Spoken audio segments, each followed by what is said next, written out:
Back to news. Hyderabad Banjara hills లో car బీభత్సం సృష్టించింది. ఉదయం 6 గంటల ప్రాంతంలో డివైడర్ ను ఢీకొట్టింది కార్. డ్రైవర్ అజాగ్రత్తగా వాహనం నడపడంతో డివైడర్ ను ఢీకొట్టింది. కరెంటు స్తంభం దెబ్బతింది. దీంతో కార్ డ్రైవర్ అక్కడి నుంచి పరారయ్యాడు.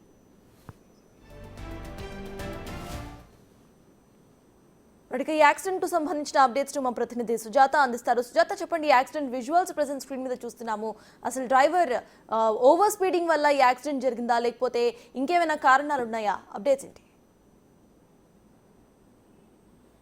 బంజారా హిల్స్ పోలీస్ స్టేషన్లో అటు లితీస్ కంపెనీకి సంబంధించినటువంటి కారు సాఫ్ట్వేర్ ఉద్యోగులని పికప్ అండ్ డ్రాపింగ్ కోసం రెగ్యులర్గా సాఫ్ట్వేర్ కంపెనీస్కి వర్క్ చేస్తున్నట్లు తెలుస్తుంది. ప్రస్తుతం ఏదైతే బంజారా హిల్స్ పోలీస్ స్టేషన్ పరిధిలో ఉన్నటువంటి ఈ ప్రాంతంలోనే కారు తెల్లవారుజామున 6:30 గంటల ప్రాంతంలో అయితే బీభత్సం సృష్టించింది. ఆ టైంలో డ్రైవర్తో పాటు ఒక ప్యాసింజర్ కూడా ఉన్నట్లు తెలుస్తుంది. అయితే పికప్ చేసుకొని కంపెనీలో డ్రాప్ చేయడానికి వెళ్తున్నటువంటి సమయంలోనే కారు ఒక్కసారిగా ఇక్కడ ఉన్నటువంటి డివైడర్ ఏదైతే ఉందో డివైడర్ మీద ఎక్కడంతో పాటు మనం చూస్తున్నాము బిగ్ టీవీ స్క్రీన్ మీద మొత్తం కూడా ఇక్కడ ఉన్నటువంటి చెట్లని సైతము అటు డివైడర్ ఎక్కడంతో ఒక్కసారిగా ఎదురుగా ఉన్నటువంటి పోల్ ఏదైతే ఉందో ఆ పోల్ని ఢీకొట్టడంతో అటు కార్ అక్కడే ఇరుక్కుపోయింది.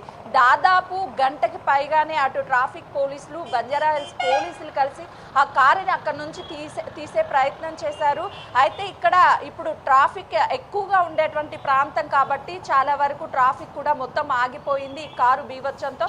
మరోవైపు పోలీసులు కూడా ఉదయం 5:30 గంటల ప్రాంతంలో జరిగి ఉంటుంది అని చెప్తున్నారు. మనం విజువల్స్ లో చూడొచ్చు, ఈ కంపెనీకి సంబంధించినటువంటి వాళ్ళు ఉన్నారు. సరే, అసలు ఏం జరిగింది? ఇందాకనే చెప్పిన ఏం లేదు. మాకు యాక్చువల్గా లాగిన్స్ ఉంటాయి సాఫ్ట్వేర్ కంపెనీస్లో. మా వెండర్ నడుస్తూ ఉంటుంది, లిథియం అది వెండర్. యాక్చువల్గా ఏమైంది, 6 లాగిన్ వస్తుంది వెహికల్, పికప్ అయిపోయింది. ఎంప్లాయ్ వస్తున్నాడు తార్నాక లొకేషన్ నుంచి. సో ఎంప్లాయ్ పడుకో ఉండడం వల్ల డ్రైవర్ కూడా నిద్ర వచ్చింది. సో ఆ దాంట్లో ఏమైందంటే ఓవర్ స్పీడ్ ఏం లేదు, డ్రైవర్ కన్లో బ్లింక్ చేయడం వల్ల అట్లాంటి సిచ్యువేషన్స్లో అక్కడ నుంచి వచ్చి కలిగేసేసి. సో ఎంప్లాయ్ ఒకవేళ యాక్టివ్ మోడ్లో ఉన్నా ఇది కాకపోతుండే. ఎంప్లాయ్ పడుకున్నాడు, డ్రైవర్ పడుకున్నాడు. ఆ నిద్ర మాత్రం మనం ఏం చేయలేము. సో గుద్దినారు. మేము రాగానే యాక్షన్ తీసుకున్నాం. సో ఏమైంది, ఎంప్లాయ్ని తీసుకెళ్ళి హాస్పిటల్ చూపించినాం, సర్టిఫై చేసినాం డాక్టర్ నుంచి. ఏం కాలేదు ఎంప్లాయ్కి. డ్రైవర్ కూడా సేఫ్ జోన్లో ఉన్నాడు. ఇద్దరు వాళ్ళ పనులు వాళ్ళు చేసుకుంటారు. ఎంప్లాయ్ ఆఫీస్లో వెళ్ళిపోయినాడు, ఆయన ప్రాసెస్ అయినా చేసుకుంటాడు. డ్రైవర్ హాస్పిటల్ నుంచి డిశ్చార్జ్ చేసినాం. డ్రైవర్ కూడా పెద్ద దెబ్బలేదు, తగలేదు. అయితే చూస్తున్నాం కదా, ఇదంతా మొత్తం ఎర్లీ మార్నింగ్ జరిగినటువంటి కేవలము డ్రైవర్ స్లీప్ లేకపోవడం వల్లే ఇన్సిడెంట్ జరిగింది అని చెప్పేసి అటు కంపెనీకి సంబంధించినటువంటి వాళ్ళు చెప్తున్నారు. పోలీసులు కూడా ఉదయం నుంచి ఇక్కడే ఉన్నారు. సార్, మీకు ఎప్పుడు ఇది జరిగినట్టుగా తెలిసింది? ఎవరు చెప్పారు? అరౌండ్ 5 o'clock జరిగింది. అంటే కార్కి సంబంధించి ఓవర్ స్పీడా, లేకపోతే తను ఎలా ఈ ఇన్సిడెంట్ చేశాడు అని ఏమన్నా ఎంక్వైరీ చేయాలి, దాన్ని అతను అడగాలి. మాకు కూడా ఎంక్వైరీ చేస్తున్నాం దాని గురించి. ఎవరెవరు ఉన్నారు సార్? ఇంట్లో లేరు కదా, డ్రైవర్ ప్లస్ 1 ఎంప్లాయీ ఉన్నారు. వాళ్ళ పరిస్థితి ఎలా ఉంది ఇప్పుడు? ఏమన్నా అవుట్ ఆఫ్ ఏం లేదు, నో ఇంజరీస్.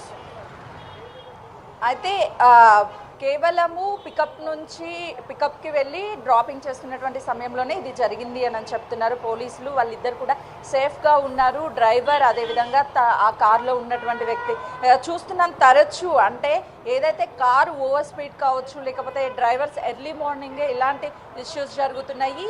ఆ టైంలో ఎవరు ఇక్కడ లేకపోవడం వల్ల ప్రమాదం అనేది ఎవరికి జరగలేదు అని చెప్పుకోవచ్చు. ఒకవేళ ఫుల్ ట్రాఫిక్ ఉండి రద్దీ ఉంటే మాత్రము ముందు వెళ్ళేటువంటి వాహనాలు కావచ్చు, లేకపోతే వెనుక వచ్చేటువంటి వాహనాలు కానీ ఢీకొట్టి ఉంటే ఖచ్చితంగా కూడా ప్రమాదం జరిగి ఉండేది. కేవలం ఇప్పుడు ఇద్దరు సేఫ్గా ఉన్నారు అని చెప్పేసి అటు పోలీసులు అదేవిధంగా లితీస్ కంపెనీకి సంబంధించినటువంటి మేనేజర్స్ చెప్తున్నటువంటి పరిస్థితి ఉంది. ఈ కార్ని తీయడానికి అటు క్రేన్ సహాయంతో, అదేవిధంగా ఏదైతే ఈ మధ్యలో ఉన్నటువంటి డివైడర్లో కార్ అంతా కూడా ఇరుక్కుపోవడం వల్ల 2 టైర్స్ కూడా ఈ 2 మధ్య ఏదైతే భాగాలు ఉన్నాయో మనకు కనిపిస్తున్నాయి, ఇదంతా డ్యామేజ్ అయింది.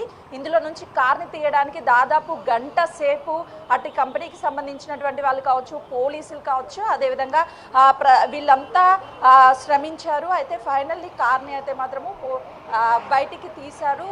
క్రేన్ సహాయంతో దానిని ఇక్కడ నుంచి తొలగించారు. మొత్తానికైతే మాత్రము ఈ ఓవర్ స్పీడ్ కావచ్చు, అదేవిధంగా డ్రైవర్ స్లీప్ లేక ఈ ఇన్సిడెంట్ జరిగింది అనే దాని మీద పోలీసులు ఆరా తీస్తున్నారు. ఇద్దరు కూడా సేఫ్గా ఉన్నారని చెప్తున్నటువంటి పరిస్థితి ఉంది. Right, thank you Sujatha.